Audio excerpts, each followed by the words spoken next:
بسم اللہ الرحمن الرحیم۔ بسم اللہ الرحمن الرحیم۔ السلام علیکم ورحمۃ اللہ وبرکاتہ۔ عزیز طلبہ، امید ہے بخیر عافیت ہوں گے۔ تفسیر جلالین سورۃ البقرہ سبق نمبر 64 کے ساتھ آپ کے سامنے حاضر ہیں۔ آج کا سبق انشاءاللہ فَإِذَا قَضَيْتُم مَنَاسِكَكُم سے لے کر آیت نمبر 204 وَهُوَ أَلَدُّ الْخِصَامِ تک ہوگا۔ تو آئیے سبق کی ابتدا کرتے ہیں۔ اعوذ باللہ من الشیطان الرجیم، بسم اللہ الرحمن الرحیم۔ فَإِذَا قَضَيْتُم مَنَاسِكَكُم فَاذْكُرُوا اللَّهَ كَذِكْرِكُمْ آبَاءَكُمْ أَوْ أَشَدَّ ذِكْرًا۔ اور جب تم اپنے حج کے کام پورے کر چکو، فَإِذَا قَضَيْتُم مَنَاسِكَكُم، جب تم اپنے اعمال حج پورے کر چکو تو اللہ کا ذکر کیا کرو، کذکرکم آباءکم، جس طرح تم اپنے آباء و اجداد کا ذکر کیا کرتے تھے، او اشد ذکرا، بلکہ یہ ذکر اس سے بدرجہ بڑھ کر ہو۔ جی، مشرکین مکہ کی ایک زمانہ جاہلیت میں ایک عادت تھی۔ زمانہ جاہلیت میں جو عرب لوگ تھے، یہ حج کے موقع پر جب مینا میں قیام کیا کرتے تھے رات کو، تو وہاں پر مجالس کا انعقاد کرتے تھے، مشاعرے کرتے تھے، اپنے آباء و اجداد کے مفاخرے، اپنے کارناموں کو بیان کرتے تھے، اور ان کی مجلسیں جو تھی اللہ کے ذکر سے بالکل خالی ہو رہی تھی، فضول لغویات چیزوں میں ضائع کرتے تھے۔ اس لیے اللہ تعالیٰ نے فرمایا کہ جب تم احرام کی یہ تمام کام کر لو تو اس کے بعد پھر اللہ کا ذکر خوب کیا کرو، آباء و اجداد کا ذکر چھوڑ کر اللہ کا ذکر خوب کیا کرو۔ تو ان کی اس عادت کا بیان ہے اور اس کے اوپر رد ہے کہ اپنے خاندان والوں کی بڑوں کی بڑائیاں بیان کرنے کے نہیں کیا کرو، بلکہ اللہ تعالیٰ کی حمد و ثنا کیا کرو۔ فَإِذَا قَضَيْتُمْ أَدَّيْتُمْ، جی قضیتم سے مراد ادا ہے، ٹھیک ہے، اشارہ ہے کہ یہاں قضا سے مراد وہ لغوی قضا نہیں ہے، بلکہ قضا سے مراد پورا کرنا۔ ادیتم، جب تم اعمال حج ادا کر لو، مناسککم ای عبادت حجکم، یعنی اپنی حج کی عبادات۔ حج میں جتنی بھی عبادتیں ہیں، کون کون سی عبادتیں ہیں؟ جی وہ بتا رہے ہیں اس کی صورت بِأَن رَمَيْتُمْ جَمْرَةَ الْعَقَبَةِ، کہ تم نے جمرہ عقبہ، عقبہ اولا، ٹھیک ہے، اس کو پتھر مار دیے، وحلقتم، اور حلق بھی کر لیا تم نے، ٹھیک ہے۔ وہ جب حاجی مینا سے آ جاتا ہے، عرفات سے آ جاتا ہے، تو پھر اس کے بعد شیطان کو کنگریاں مارتا ہے اور پھر قربانی کرتا ہے اور پھر بال اتار لیتا ہے، اس کے بعد مینا میں قیام ہوتا ہے۔ وحلقتم، اور حلق یا قصر کر لو، وطفتم، اور طواف کر لو، جی طواف زیارت، طواف وداع، واستقررتم بمنا، اور بنا میں تم پھر قیام مقیم ہو جاؤ، تو پھر فاذکروا اللہ، تو اس وہاں پر اللہ کا خوب ذکر کیا کرو، بالتکبیر، صورت ذکر، تکبیر سے، اللہ اکبر لا الہ الا اللہ اللہ اکبر للہ الحمد والثناء، اور اللہ کی حمد و ثنا بیان کیا کرو۔ کذکرکم آباءکم، جیسے تم اپنے آباء و اجداد کا ذکر کیا کرتے تھے، کما کنتم تذکرونہم عند فراغ حجکم بالمفاخرۃ، جیسے کہ تم تذکرہ کیا کرتے تھے حج سے فارغ ہونے کے بعد، بالمفاخرۃ، صورت کیا تھی کہ فخر بیان کرتے تھے ایک دوسرے پر، مفاخرت بیان کیا کرتے تھے، اپنے آباء و اجداد کی بزرگیوں کو بیان کرتے تھے، او اشد ذکرا، بلکہ اس سے بھی زیادہ ہو، اللہ تعالیٰ کا ذکر تو اس سے زیادہ ہونا چاہیے نا، ای من ذکرکم ایاہم، یعنی تمہارا ذکر کرنا ان سے زیادہ ہو، تمہارے آباء و اجداد سے۔ اور نصبہ ترکیب بتا رہے ہیں ابھی، اشد او اشد ذکرن کی ترکیب بتا رہے ہیں، بڑی اہم ترکیب ہے۔ ونصبہ، اور منصوب ہے، اشد منصوب ہے، کیوں؟ علی الحال، حال ہونے کی وجہ سے، من ذکرن، کس سے حال ہے؟ ذکرن سے حال ہے، ذکرن ذوالحال ہے اور یہ حال ہے۔ ایسا ہو سکتا ہے کہ حال بعد میں ہو، ذوالحال بعد میں ہو اور حال پہلے ہو۔ المنصوب، جو کہ منصوب ہے، مفعول ہے بے اذکرو، یہ اذکرو کا مفعول جو ہے اس سے حال ہے اشدن۔ اب سوال یہ ہوتا ہے کہ پھر ذکرن کو پہلے ذکر کر لیتے ہیں، ذوالحال کو پہلے کر لیتے، اشد کو بعد میں کر لیتے، تو اس کا جواب دے رہے ہیں اذ لو تأخر عنہ، اس لیے کہ اگر اس کو مؤخر کر لیتے اشد کو ذکرن سے، لکان صفت اللہ، تو اشدن تو ذکرن کی صفت بن جاتی کہ ذکرن اشد، بہت زیادہ ذکر، لیکن ایسا نہیں کرنا تھا۔ ومن الناس من يقول ربنا آتنا في الدنيا وما له في الآخرة من خلاق، اور لوگوں میں سے بعض لوگ تو وہ ہیں جو دعا میں بس یہ کہتے ہیں، فمن الناس لوگوں میں سے بعض وہ ہیں جو دعا میں بس یہ کہتے ہیں ربنا آتنا فی الدنیا کہ اے ہمارے پروردگار ہمیں دنیا میں بھلائی عطا فرما، وما له فی الآخرة من خلاق، اور آخرت میں ان کا کچھ حصہ نہیں ہے، ومنهم من يقول ربنا آتنا فی الدنیا حسنة وفی الآخرة حسنة، اور انہی میں سے وہ بھی ہے جو یہ کہتے ہیں کہ اے ہمارے پروردگار ہمیں دنیا میں بھی بھلائی عطا فرما اور آخرت میں بھی بھلائی عطا فرما، وقنا عذاب النار، اور ہمیں دوزخ کے عذاب سے بچا لے۔ جیسے اس طرح یہاں سے حاجیوں کی دو قسمیں بیان کی جا رہی ہے، فمن الناس سے حاجیوں کی، جب حاجی حج کر لیتے ہیں تو اس کی پھر دو قسمیں بن جاتی ہے۔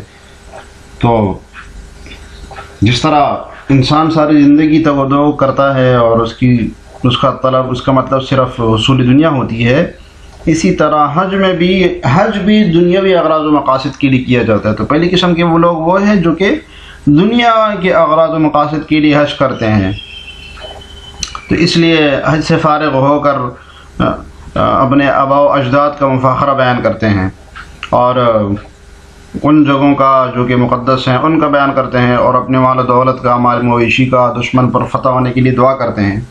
تو یہ لوگ ایسا کیا کرتے تھے، تو وقوف عرفہ مزدلفہ میں اللہ تعالیٰ سے اونٹ مانگا کرتے تھے، گائے مانگا کرتے تھے، بھیڑ بکریاں مانگا کرتے تھے، دنیا کے بارے میں ہی مانگا کرتے تھے۔ حضرت عبداللہ ابن عباس رضی اللہ عنہ یہ فرماتے ہیں کہ یہ لوگ زمانے جاہلیت میں گائے، اونٹ، بھیڑ بکریاں، غلام، لونڈیاں یہ سب مانگا کرتے تھے جب حج سے فارغ ہو جاتے تھے۔ تو یہ حاجیوں کی پہلی قسم ہے جو صرف دنیا مانگتے ہیں۔ حاجیوں کی دوسری قسم جو ربنا آتنا فی الدنیا حسنۃ وفی الآخرۃ حسنۃ وقنا عذاب النار سے بیان کی ہے، وہ یہ کہ جو صرف اللہ تعالیٰ سے ایک طرف تو دنیاوی مقاصد کی بھی دعا کرتے ہیں، دوسری طرف مقصد اصلی آخرت کی کامیابی کی دعا بھی کرتے ہیں، اور جہنم سے بچنے کی بھی دعا کرتے ہیں۔ تو دونوں حسنات مانگتے ہیں اللہ تعالیٰ سے۔ یہ مومن لوگ ہیں، یہ مومنین کا گروہ ہے جو حج کے موقع پر دنیا و آخرت دونوں جہاں کی تمام نعمتیں مانگتے ہیں، اور ان کا مطمع نظر صرف دنیا نہیں ہوتا بلکہ آخرت بھی ہوتی ہے، اور مومن کی شان بھی یہی ہے کہ اصل مقصد تو آخرت کو طلب کرنا ہے نا، اس لیے وہ جب حج سے فارغ ہو جاتے ہیں تو دونوں کو مانگتے ہیں۔ جی تفسیر دیکھیے ابھی، فمن الناس من یقول ربنا آتنا نصیبنا، ہمیں دے ہمارا حصہ دنیا میں ہی، فیؤتاہ بہا فیہا، تو اس کو ان میں دیا جاتا ہے، دنیا والوں کو دنیا کا حصہ دے دیا جاتا ہے، وما له فی الآخرۃ من خلاق، اور آخرت میں ان کا کچھ بھی حصہ نہیں ہوتا۔ نصیب، خلاق سے کیا مراد ہے؟ نصیب، حصہ۔ یہ پہلی قسم کے لوگ ہو گئے، ٹھیک ہے۔ دوسری قسم کے لوگ منہم من یقول ربنا آتنا فی الدنیا حسنۃ، جو کہتے ہیں کہ ہمیں دنیا میں بھی اچھائی دے دے، حسنت دے دے ہمیں دنیا میں، نعمت، حسنت سے کیا مراد ہے؟ نعمت مراد ہے اس سے اللہ تعالیٰ کی نعمت، اور نعمت سے برکت مراد ہے، برکت اور خیر، اور جیسے کہ عافیت مانگنا، نیک بیوی کی دعا کرنا اور بڑے گھر کی دعا کرنا، تو یہ آخرت میں بڑے گھر کی دعا کرنا، یہ سب حسنت میں شامل، نعمت میں شامل ہے، بڑی بڑی نعمت میں۔ لیکن سب سے بڑی نعمت کیا ہے؟ یہ الجنہ، وہ جنت ہے، سب بڑی نعمتوں کی نعمت جنت۔ وقنا عذاب النار، ہمیں آگ کے عذاب سے بچا، بعدم دخولها، اس کو داخل، صورت کیا ہے بچانے کی؟ اس کو میں داخل نہ ہو کر۔ وهذا بیان لما كان علیہ المشرکون، یہ وہ دو لوگوں کا بیان ہے، یہ وہ بیان ہے ان لوگوں کا جو کہ مشرکین تھے، جس پر مشرکین ہوتے تھے کہ صرف دنیا مانگتے تھے، ولحال المؤمنین، اور المؤمنین کی حالت کا، یہ دوسری قسم کے لوگ جو دنیا بھی مانگتے تھے اور آخرت بھی مانگتے تھے۔ والقصد به، مقصد کیا ہے اس سے؟ الحث علی طلب، اب مقصد آیت بتا رہے ہیں، علی طلب خیر الدارین، کہ بھائی ابھارنا دونوں دار، دنیا اور آخرت کے طلب کرنے پر ابھارنا ہے کہ دونوں مانگو، کما وعد بالثواب علیہ، جیسے کہ اللہ تعالیٰ نے ثواب کا وعدہ کیا ہے اس پر، بقولہ، اس قول پر، اولئک لہم نصیب مما کسبوا واللہ سریع الحساب، یہ وہ لوگ ہیں جنہیں اپنے اعمال کی کمائی کا حصہ ثواب کی صورت میں ملے گا، اور اللہ جلد حساب لینے والا ہے۔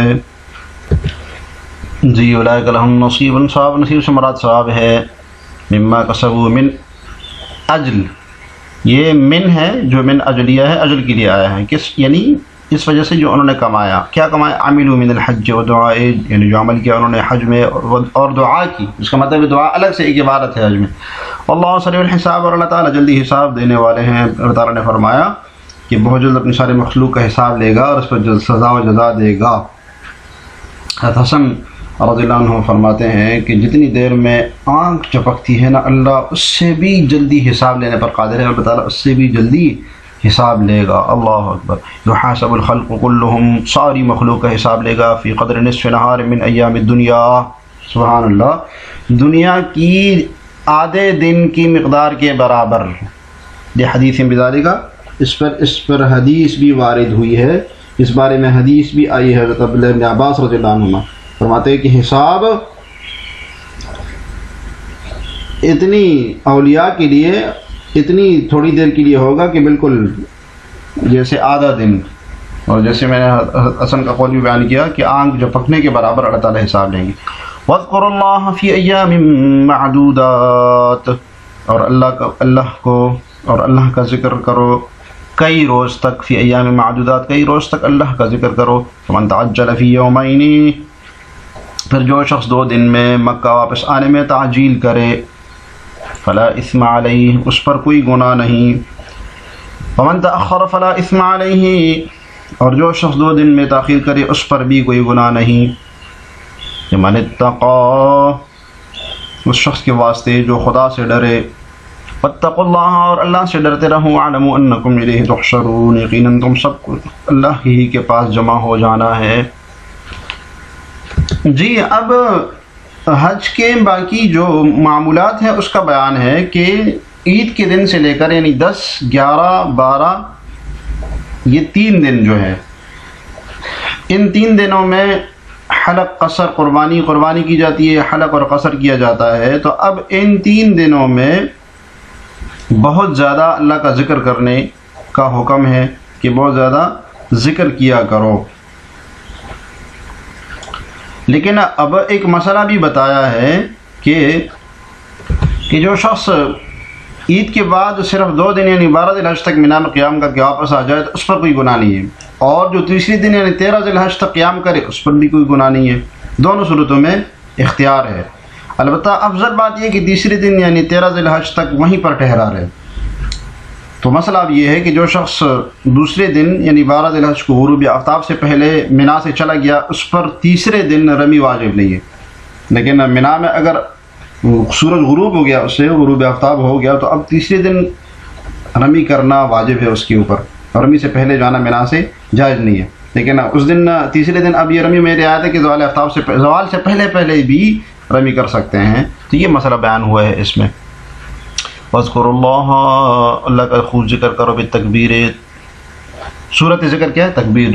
اللہ اکبر لا الہ الا اللہ واللہ اکبر. عند رمی الجمرات، شیطان کو کنکریاں مارتے ہوئے. فی ایام معدودات، چند گنے چنے دنوں میں. وہ کون سے دن ہیں؟ ایام تشریق الثلاثۃ، یعنی تشریق کے 3 دن 10، 11 اور 12 ذی الحج. ٹھیک ہے.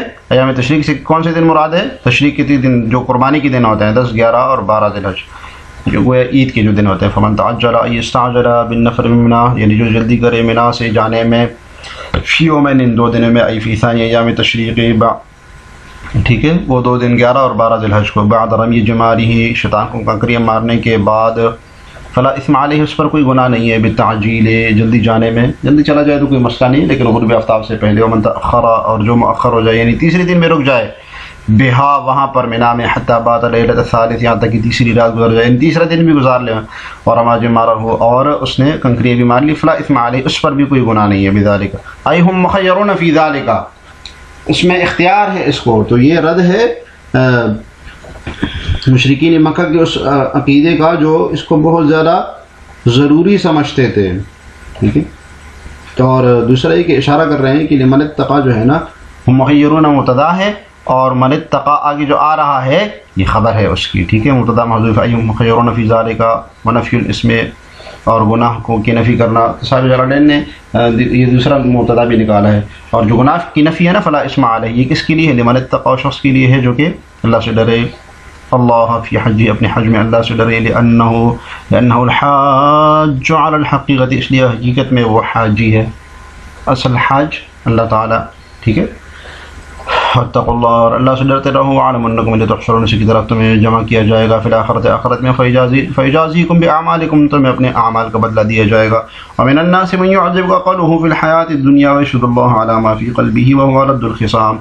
اور بعض لوگ ایسے بھی ہیں کہ آپ اس کی گفتگو جو محض دنیاوی غرض سے ہوتی ہے مزیدار معلوم ہوتی ہے.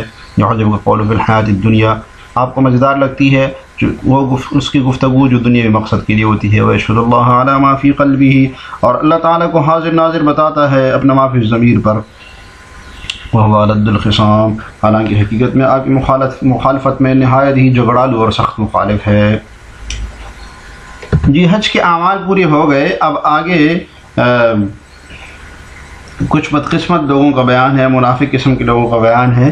تو یہ اس آیت کی شان نزول کے بارے میں بھی بتایا جاتا ہے کہ یہ اس شخص کے بارے میں نازل ہوئی جو نہایت فصیح و بلیغ تھا اور بہت شیرین کلام تھا. اس کا نام تھا اخنس بن شریق. یہ نبی صلی اللہ علیہ وسلم کی خدمت میں آتا تھا اور بیٹھتا تھا اور خوب باتیں بناتا تھا اور قسمیں کھا کر اسلام کا دعویٰ کیا کرتا تھا اور آپ صلی اللہ علیہ وسلم سے محبت کا اظہار کرتا تھا، مگر حقیقت میں وہ منافق تھا. جو آپ صلی اللہ علیہ وسلم کی مجلس سے اٹھ کر جاتا تو بہت شرارت کرتا، فساد مچاتا اور لوگوں کو تکلیف پہنچاتا. تو اس کے بارے میں اللہ تعالیٰ نے یہ آیت نازل فرمائی. ومن الناس من يعجبك قوله في الحیاۃ الدنیا ولا يعجبك في الآخرۃ. آخرت کے کسی معاملے کے بارے میں آپ کو خوش نہیں کرتے لمخالفته لاعتقاده. کیوں؟ اس کا عقیدہ اس کے مخالف ہے آخرت کے بارے میں. ٹھیک ہے، جیسے کہ ان کا عقیدہ تھا یہودیوں کا کہ ہم صرف 40 دن تک عذاب ملے گا. ویشهد اللہ علی ما فی قلبہ، اور اپنے اس دل پر اللہ تعالیٰ کو حاضر ناظر بھی جانتا ہے. انہ موافق لقولی، کہ اس کا قول آپ کی موافق ہے، یعنی آپ سے محبت کرتے ہیں. وہ والد الخصام، حالانکہ وہ بہت سخت جھگڑالو ہے. شدید الخصومت لکا، آپ کے ساتھ بہت سخت جھگڑے میں بہت سخت ہے. والے اتباعک، اور آپ کے متبعین صحابہ کے ساتھ عداوتہ لکا، کیونکہ اس کی عداوت آپ کے لیے بہت سخت ہے. یہ اس طرح آج کا سبق بس اتنا ہی. آج کے سبق سے متعلق سوال یہ کہ ایام معدودات، اذکروا اللہ فی ایام معدودات آپ نے پڑھا، تو ایام معدودات سے کون سے دن مراد ہے؟ جواب کمنٹس میں ضرور لکھیے گا. اللہ تعالی ہمیں جلالین پڑھنے اور سمجھنے کی توفیق عطا فرمائے. السلام علیکم ورحمۃ اللہ وبرکاتہ.